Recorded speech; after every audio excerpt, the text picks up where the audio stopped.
This is a tale of family and erasure. They stole my money, my sacrifices, my silence. Then they chose I didn't belong. But I wasn't the one who'd shatter. I'd create something new. I opened my email that morning, anticipating the usual group texts about Christmas foods, travel arrangements, who's bringing pie, who's taking the plane to Asheville. But my inbox was blank. I refreshed twice, then a third time, habit not expectation. Nothing. I gazed at the screen, Raleigh's winter light fading through my apartment window. Perhaps they hadn't begun to plot. Perhaps they were holding out. My intuition knew better. The silence was deliberate. That afternoon, I opened our family's shared drive. Carly's spreadsheet generally took residence there, ranking holiday food, gift registries, dinner playlists, all in one folder. It was missing. I clicked around. Attempted an old invite link. Access denied, not a glitch, a decision. I texted Carly, my sister. Hey, did you remove the family folder? No response. 38 minutes passed before Mom, Diane Evans, sent a text. Marble, you must be busy. Don't worry about Christmas. No, how are you? No, we missed you last year. A lock clicked closed in my chest. I didn't respond. Just screenshots it. That evening I remained in bed, phone face down. Raleigh's quiet felt more dense than ever before. I didn't sob. I don't anymore. But something in me shifted. Rearranged. Last Christmas, I'd come in late. Client meeting dragging, arms loaded with gifts, cookies baked at 2 a.m. The Asheville home was crowded. Table full. No eyes looked up. I stood in the kitchen counter. Paper plate, no napkin. Look who finally arrived. Someone groused. Carly, perhaps. Laughter followed, pointed. Collective. I'd dismissed it. Holiday stress. Forgotten dietary restrictions. I always brought deviled eggs. They ate them. Never said thank you, but now, it seemed intentional. An uninvited vote. I opened my computer. Called up my budget spreadsheet. Mortgage, $1,368, recurring 36 months. I'd bought their Asheville home.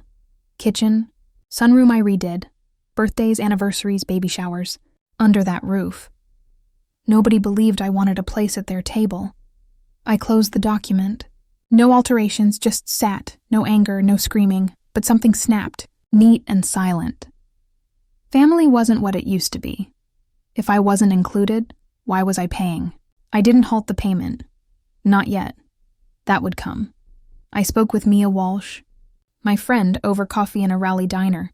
They wiped me out of Christmas, I said, my voice low. Mia moved her latte, her eyes squinting. You pay their mortgage, Marble? That's not family. That's taking advantage of you. She was correct, but it hurt. 5 days later, bags of groceries clutched in my hand. Milk, celery, unopened wine. My phone vibrated. Diane's name. All caps, old contact unchanged. I put the bag down, plastic wrapped around my wrist, and played the voicemail. The family discussed, Diane speaking, flat, practiced. We believe it's less complicated if you don't attend this year. It's not personal. We all concurred. No pause, no regret, a judgment. I played it back 2 times, saved it. That evening, I looked at our group text. Me, Carly, cousins Kayla and Ethan. The name had been altered. The real ones. My name was erased. Last year's holiday hysteria thread. Archived. Not accessible. No invitations to the calendar, no emails, no Carly's passive-aggressive reminders about dishes. I'd been erased from their December, intentional and neat. At 10 p.m., I'd poured red wine, sat quietly. A Facebook comment on Kayla's post caught me. Happy everyone showed up for the vote. Hard but necessary. The post was a selfie, 12 faces. Mom's Asheville dining table. Doing what's best for the family isn't always easy, but it's worth it. My stomach tensed. Bracing, Carly cradling a wine glass, Ethan laughing, Diane's hand on the shoulder of Kayla. No vacant seat. No place card with my name. They'd met, voted me out. Didn't care whether I understood. I muted the group. Shut down the app. Morning after, brushing teeth, I played Diane's voicemail. We all agreed. You're not welcome. No guilt, only finality in her tone. I opened a laptop document and wrote, mortgage, 2020 to date.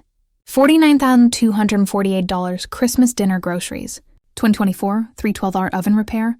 March 2021, 645 utilities. June, August, 1,200 down payment help, notarized.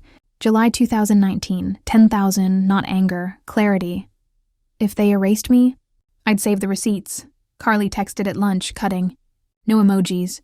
You always made things tight. Honestly, this is better. You were never any good at being family. I blinked, screenshotted, saved it. No response. No forwarding.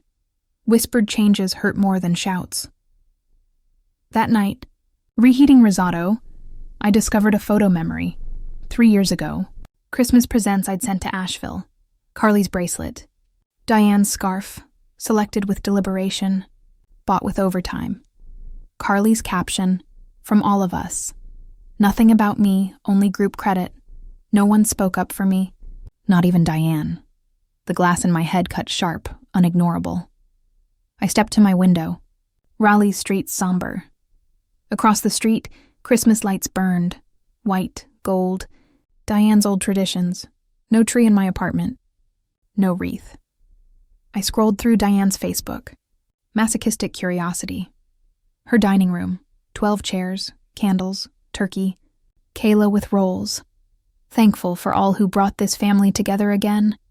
Hole cut deepest. Carly's cursive place cards. Glitter pen, no room for me. I closed the app.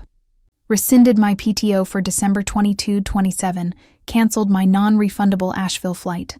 No protest, a choice. They wanted Christmas without me. They'd have it.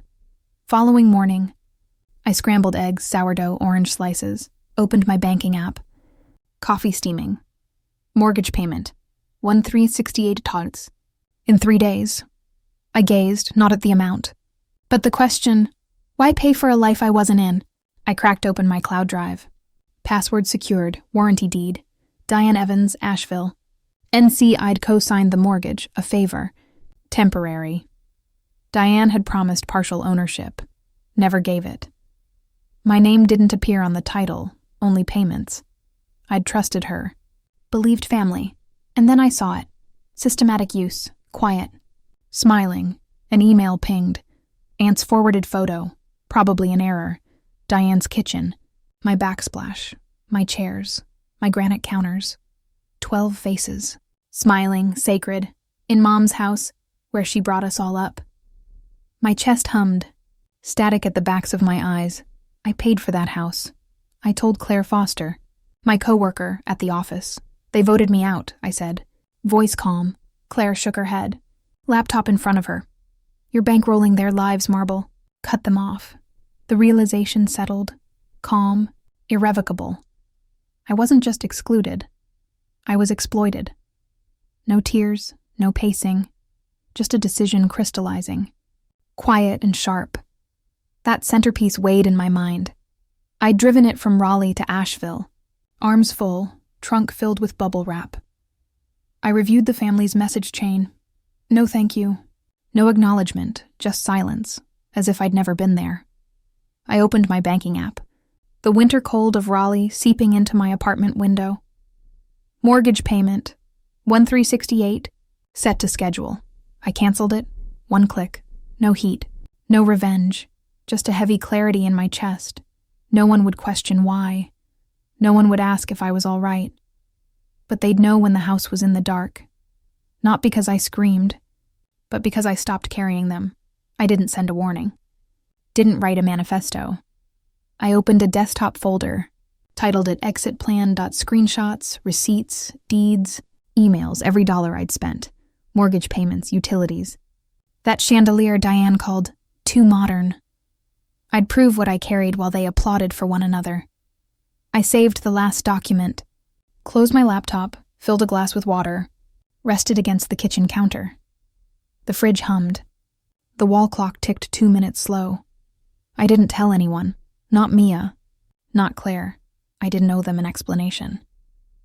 2 days later, December 21st, I accessed my bank account, canceled the mortgage auto payment. One click, no ceremony, $1,368 remained in my account. Quiet, relieved. I waited for a call, a text. Marble, what happened? Nothing arrived, not from Diane, Carly, or cousins who made me their emergency contact. They didn't notice, or didn't care. I was background hum, an open tab they never closed. They'd catch on soon enough. Next morning, tea steeping, I opened the utility bills, electric, gas, internet, homeowner's insurance, all under my name. Diane had requested assistance years before, after teaching, for temporary need. Just until I'm 60. Marble, for breathing room. 4 years, 4 birthdays, no change. I canceled every service one at a time. Recording confirmation numbers. Not small, clean. Emailed every cancellation to myself. CC'd a secondary inbox. Make them call Duke Energy. Tell them why accounts never transferred. Make them witness comfort wasn't instant. December 24th came. No ornaments. No carols. I cooked soup, carrots, thyme, slow to simmer. Wrapped a present for Norma Fisk's daughter, who mentioned my mail in rain. By 5:30, I was on the couch, soup bowl warm, when my phone vibrated. A group text, sent by mistake. Someone called Duke Energy. Power's out in the middle of potluck. Diane's flipping out. Everything's dark. I opened my email. Typed account closed. There it was. December 20th. Service ended 6 p.m. Christmas Eve. Their Asheville house was dark at 6:14 p.m. I didn't respond. Didn't grin. Just leaned back, soup still warm, and whispered, they thought comfort was free. An hour later, Carly texted, Marble, did you do this? I let my phone die away. They knew. When the lights flickered off, they knew. I imagined Carly yelling, Diane apoplectic, calling customer service. What do you mean the account's inactive? Hi, ma'am.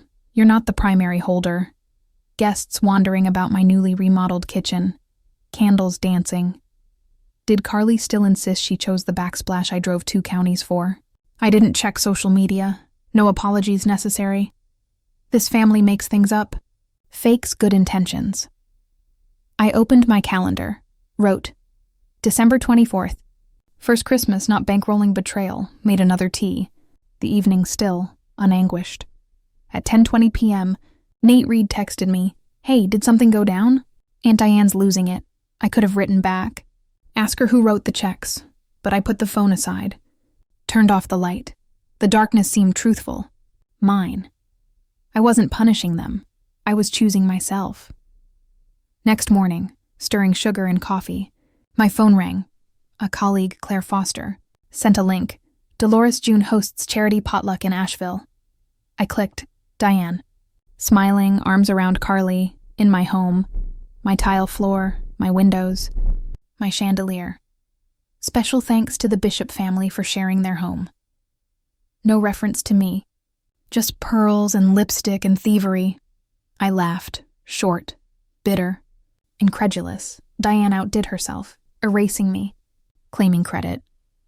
I went out onto my balcony, Raleigh's cold nipping at my fingers. The wind felt more honest than their lies. ERPM. A text from cousin Kayla Reed, 25, soft but piercing. I need to share something with you. I didn't go along with them. An audio file sent. I stalled, then pushed play. Carly's voice biting. She's cold, calculating. Craves applause for being decent. Diane. She's not truly family, just handy. Laughter. And then Byron Brooks. Keep her name on the papers. It's clean. No one complained, just laughed, moved on. I sat, audio looping in my head. I'd felt their meetings, their whispered revisions. Hearing Diane call me convenient hurt worse. That night, I didn't sleep. I constructed a package, an anonymous Google Drive, uploaded the audio, a document, financial support, 2019 present mortgage, $49,248 taxes, $8,400 renovations, $12,500 utilities, $9,600 receipts, dates, statements, all mine. I forwarded it to 3 inboxes. Byron's bank executive, Ellen Hayes, charity executive director, Laura Bennett, news editor. No signature. No revenge. Only truth. I shut the laptop, brewed chamomile tea with honey. Their delusion smoldered silently. By nightfall, responses dribbled in. The charity's site changed. Diane's name erased from host credits. Kayla texted, "They're scrambling." Carly's blaming me. Diane's freaking out.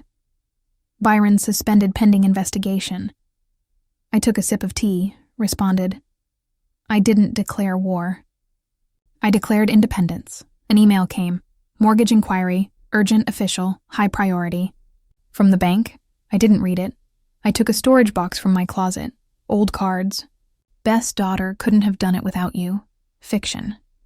I ripped them. Not in anger, but with precision. Not covering up history. Changing the headline. Next morning, I wrote an email. Fingers steady. I've been extricated from the family, so I've extricated myself from the finances. The house is no longer mine. Attached a PDF. Every dollar. Every receipt. Even Diane's guest towels. Subject, exit with receipts. Sent. 24 minutes later, my phone blew up. "Carly, you're ruining everything Diane created." I laughed. She hadn't created it. "I had, Diane. How could you embarrass me? We're family." Byron remained quiet, probably with HR. I did not respond. I went to Norma Fisk's house, 2 blocks over.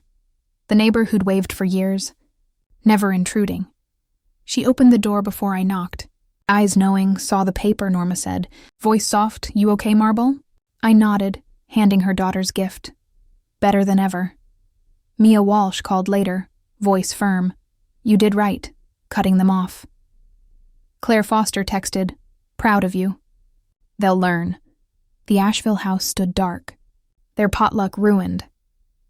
I sat in my apartment, soup bowl empty, Raleigh's skyline dim. I wasn't the one scrambling. For once, they'd feel the weight I'd carried. I'd seen the news, Norma Fisk reported. Oatmeal cookies in her hand. I thought you might want someone who isn't shocked. We sat on her Raleigh porch swing, cookies between us, quilt over our knees. She drank sweet tea from a mason jar. Eyes weighed with respect. Grief. "I've lived next door to Diane for 17 years, Norma stated, deliberate. "You were always the one who could stand it. They couldn't keep you in line, so they shut you out." I shook my head, whispering. She came close. Norma smiled softly, wisely. She didn't. At home. I opened the photo drawer, birthdays I'd missed, holiday cards with my name left off. I'd printed out those cards, bought their seconds. No burning, no shredding, just the garbage. They were no longer important. I lit a candle in my kitchen, not for atmosphere, but to show I could create light as well. My space was cozy. There's Icy. My phone rang. Kayla Reed. Grandma Laura asked if you're all right. Do I tell her the truth? I typed, "Tell her I'm more than all right. Tell her I'm finally visible." No response came. No dots. But I didn't need them. I wasn't pleading to be heard. I was done vanishing. Snow fell outside. Raleigh's streets quiet. Headlights of a car stretched, then dimmed. No horns, no carols, just stillness. Christmas morning. I slept early, no alarm, no expectations, no guilt under my skin. I pulled on a sweater, made coffee, drove into town. The bank was empty, holiday vacant. I walked up to the counter. Folder labeled mortgage transfer. Sarah Coleman smiled. Too bright for 8 a.m. I have to transfer a loan I co-signed. I said, unruffled. She blinked. Schedule a meeting? No, just finalize it. You're assigning all the liability to Diane Evans? She owns it. She'll take care of it. You're relinquishing all your rights to the asset? I know, I said, passing over the notarized form. Better than anyone. I signed. Boots scuffling on tile. Door clinking as I emerged into the wind. No fanfare. No applause. Just freedom. I headed home, cooked bacon, toast, eggs over medium. Read a book I'd put away since fall. My apartment lacked lights. Stockings, pine needles, not absence, release. Christmas morning. Snow rhymed my windows like powdered sugar. I rolled up the blinds, invited the quiet in. No notifications, no last-minute bring wine texts. Just my space, my rules, my name on the lease. Coffee brewed slow, a ritual, blanket mine alone. I gazed at the trees past the parking lot, breathed softly. No one's disappointed in me. No one's telling me I must be someone else. That was enough. Not triumph, not tears. Quiet peace, like walking out of a storm. They didn't think I'd follow through.